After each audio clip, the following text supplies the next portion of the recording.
Oh, hello, welcome. Good morning, everybody. Welcome to another live video. Welcome to the Art Corner. You are in the art zone with Mirjana Pesakis, aka Mim.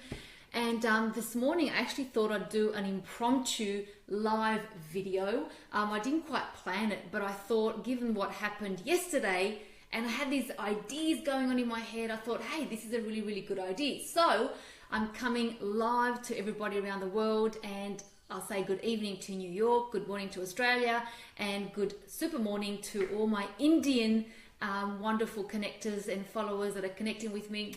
Love you to everybody and love to all, and I hope you're starting your day with an incredibly beautiful, creative first step forward. Now, here's what's been going on. Yesterday, there was an incredible storm down in the Highlands in Australia, and so with lightning, hail, severe rain, I couldn't use pretty much any electronics, and I had to stand and sit it out for about 2 hours until it passed.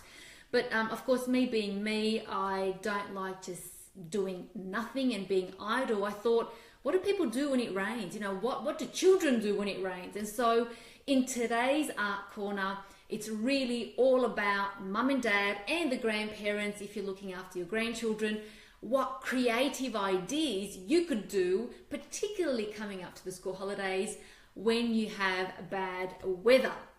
And so I thought yesterday, with the most minimal tools and minimal anything really, what could I create with what I have around in my house? So that's why I thought I'd do this real quick impromptu video and give you guys a bit more of a heads up of what you could do at home. So I'll give you guys a bit more of a background as to why I actually love doing this stuff and how it benefits.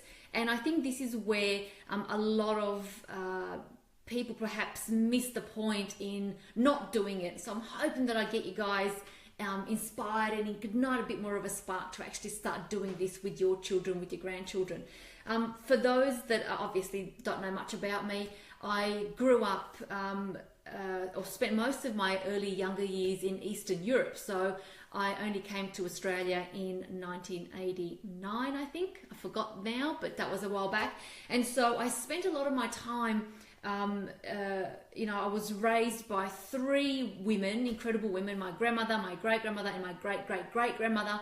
So we spent a lot of our winters, and we're talking about, minus 10, minus 20 degrees Celsius winters, crafting. And back in my day, even though it's not that long ago, Eastern Europe was fairly different to the Western side of the world. We used to do a lot of cross-stitching, crochets, and so it was that time that we spent together where we were able to share stories, we were able to problem solve, we were able to listen. So those abilities of listening, that actually builds confidence and self-worth and worthiness in your own capabilities, and you begin to trust yourself.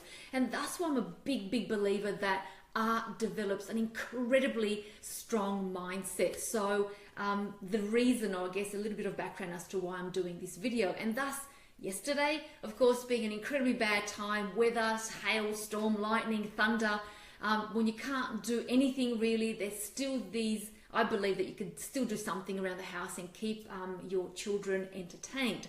And so what do we need today? Really simple. I went around and looked in my cupboard, and I had these star-shaped cookie cutters, and I haven't baked for a while, but I thought, they look really interesting. Why not use them? So the shape was interesting to me. So I'm sure you guys have some kind of a hollowed out shape, particularly the cooks in the household. But I had these star ones, and so I took these out, one ruler, a old art magazine, a craft glue. In this case, I got an uhu stick, and then I've got just a wet craft sponge, but you could use a kitchen sponge, which I've put a little bit of water in there because after rolling these pieces of paper so many times, you can get sticky fingers, and that gets a little bit annoying. So what we're going to do today is I'm going to fill out this star shape with these rolled out pieces of paper, which I'm going to turn the camera around in a minute, and pretty much create my own star for my Christmas tree. And so I think, you know, whilst I know that you can go and buy these things, but there's nothing like spending an hour, 2 hours with your grandma, with your mum and dad, and you know, you're sharing stories, you problem solve. You know, if something's not going right, you get to understand how you can maneuver around that particular problem, and thus the, you know, whole ideology of art builds and creates and develops an incredibly strong mindset. So, and thus of course why we craft, or why I like to do things. So I will turn the camera around and show you just some steps. I have already rolled out the pieces of paper beforehand, because it does take a little bit of time, and I don't think you guys want to watch me roll paper, but I will turn the camera and show you what I'm doing. But in the meantime, if you've got questions, by all means, please feel free to write them in. Any suggestions, and what you think, or you know, if you've got an issue or a challenge, or you think, how can I solve this, what can I do, let me know. Really happy to give you my deep knowledge of problem solving, because I seriously grew up with not a lot of toys, so we literally had to make everything ourselves. And as you can see, I made that pom-pom myself. I literally made and designed this silk scarf myself, except I didn't print it, but that's another story altogether. So yeah, send your questions in if you've got any questions around what you like to problem solve. But I will turn you guys around and show you exactly what we're doing. Okay, so just bear with me. I hope you guys can see that. One sec. Okay, so I'm going to switch you guys around. Oop, mind the nude drawings for the children that are watching, and just give you guys that view down there. Okay, so here we go.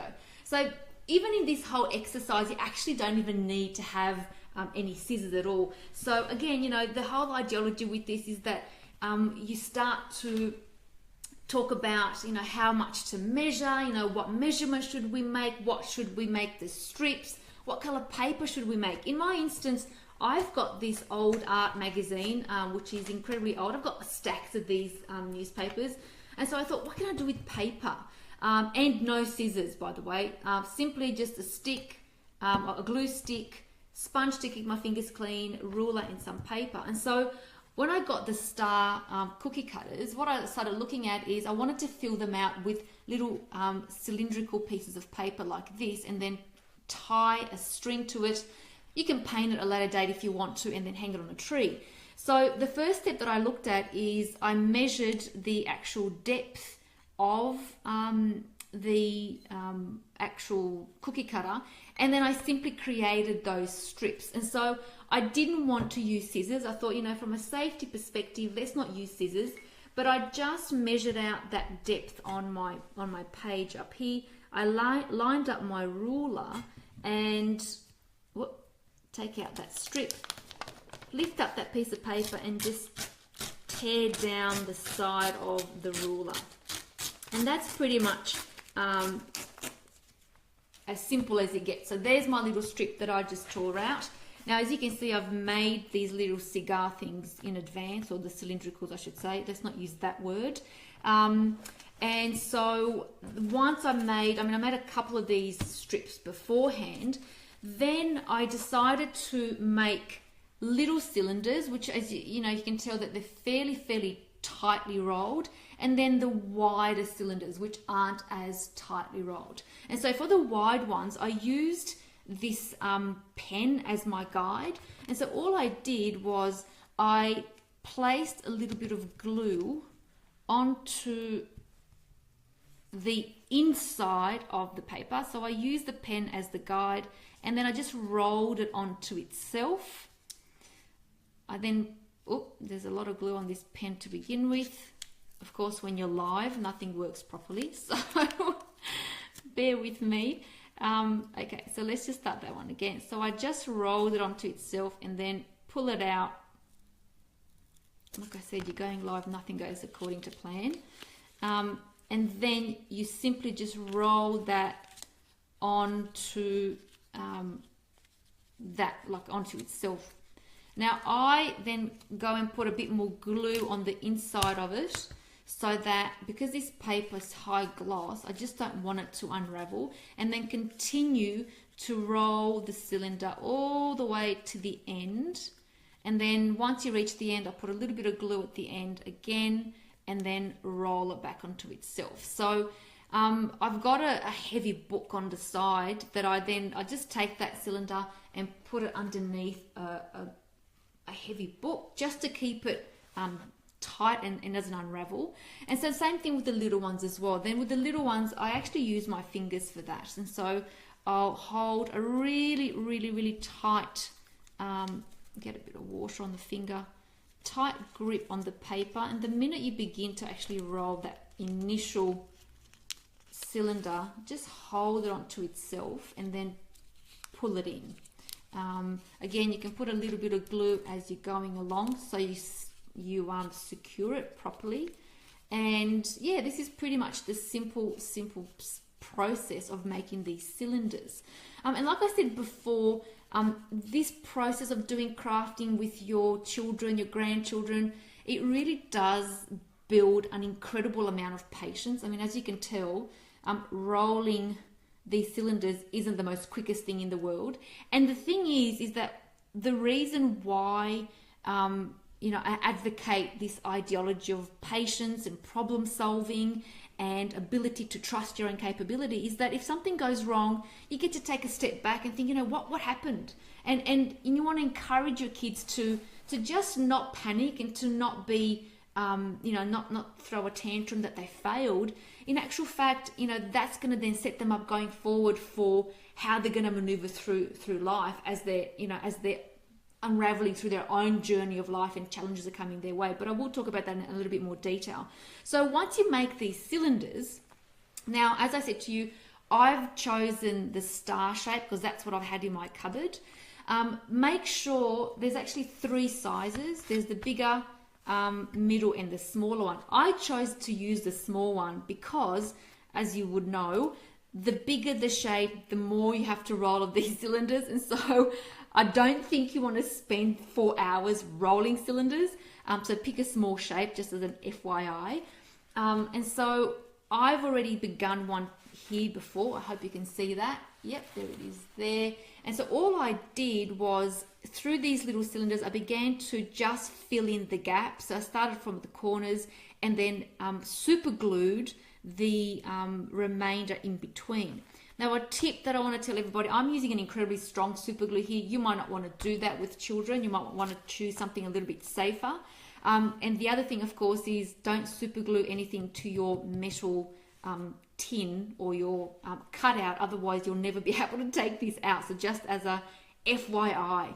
And so as you see here, what I've done is, you've got little holes. Oh, there we go. That are visible. I quite like that, but what you might want to do is you can then super glue another cylinder in between. I think you can see that, in between the holes, and so fill in these little gaps and pretty much pack it in as tight as you want. That's totally up to you. You can play with that as you see fit. And so what I want to do now is I'm going to take that out of the cylinder. Oh, I think this one here hasn't set properly, so just bear with me. I'm going to get the glue and we're going to put a little bit more glue in this one. There we go. Yeah, fit that in there, and I think that one's okay. Now this is what a super glue that apparently dries in 10 seconds, so thus don't, like I said, don't give that to children, otherwise you'll be sticking their little tiny fingers to the metal and to the paper. Okay, so I'm just going to pull that out again, just gently slide that out. There we go. Well, okay, that's pretty cool. And so there's our little star shape that we've just created. Now I would get my piece of string and I want to thread that through the top part. And if you want to, if you want to leave it to dry, obviously overnight would be best. But if you want to then even paint it with an acrylic water-based paint, that would also be nice. And so you've got your own unique piece of tree, Christmas tree decoration if you'd like, that you can hang with your children. Like I said, I use the star because for me that's what I had in my cupboard, but you could use many other hollowed out things. And if you've got a circle, it works even better because that obviously is going to give you a much better shape and cut out shape. But there you go. So I'm going to turn you guys around again, and 1 second, whoop, past the photos. Now, there we go. Is that gone? Yeah, lovely. Okay, so okay, so that was a really quick tutorial, but like I was giving you guys a heads up on, there it is there, that looks much better. You can see it in the light. I would paint it. I mean, I wouldn't fill in these gaps that you see in there. I would actually leave that and I would paint it, and that could be a Christmas decoration that you create with your children through your holidays. And so the whole ideology, and again, as an artist, art is the most, the best tool that I could share with you, where from a child's perspective, all they really want to know is that they are safe in the processes of making a mistake, that they are guided when they aren't certain. And so that builds up their problem solving capabilities. And as they grow older, I can certainly tell you with incredible loving heart, what they'll start to see is that, you know, things don't happen quickly, and that they can take their time and have that patience and know that it's just one step forward, one step forward, one step forward. And so when you're doing these little craft days, moments with, you know, children, grandchildren, whatever you your days consist of, and if you're a parent or grandparent, you'll start to see their confidence build at an incredible speed. So yeah, this is, like I said, came about from yesterday's really bad storm, and given that I had to sit for 2 hours to wait for the storm to pass, I thought, what could we do that's fun and that's simple, and it doesn't take too many things. Like, you actually don't have to go out and buy anything extra. I know that everybody's got a magazine, a ruler, a pen, and a glue stick, and, you know, water to wipe your hands. So that's really all you need in terms of to create something different. So there you go. Thanks guys for tuning in. I can't actually see everybody's comments, which is really shocking at the moment, but I will. Please feel free to ask your questions, and I'm happy to answer them as I go along. But there you go. There's your craft style idea that you could do with your children in the days when you actually can't go out. So yeah, there you go. Thanks for tuning in, guys. Appreciate you watching and supporting, and as always, I love you watching this, and I thank you for getting into your art zone. Remember that art really does develop an incredibly strong mindset. I know that fear for a lot of people is a barrier. If I can give you a small piece of advice and my own personal experiences, you got to move through those fears by simply just doing. Then you'll start to realize how much trust and how much capability you do have for yourself, not for anybody else necessarily, but for yourself, and that will build on your confidence. So until next time, guys, I love you. I thank you for tuning in. I thank you for your support, and like I've always said, ask your questions. Always happy to answer to the best of my ability, no matter what. There you go. Weekend art and craft with the kiddies. Hope you enjoy these. Until next time.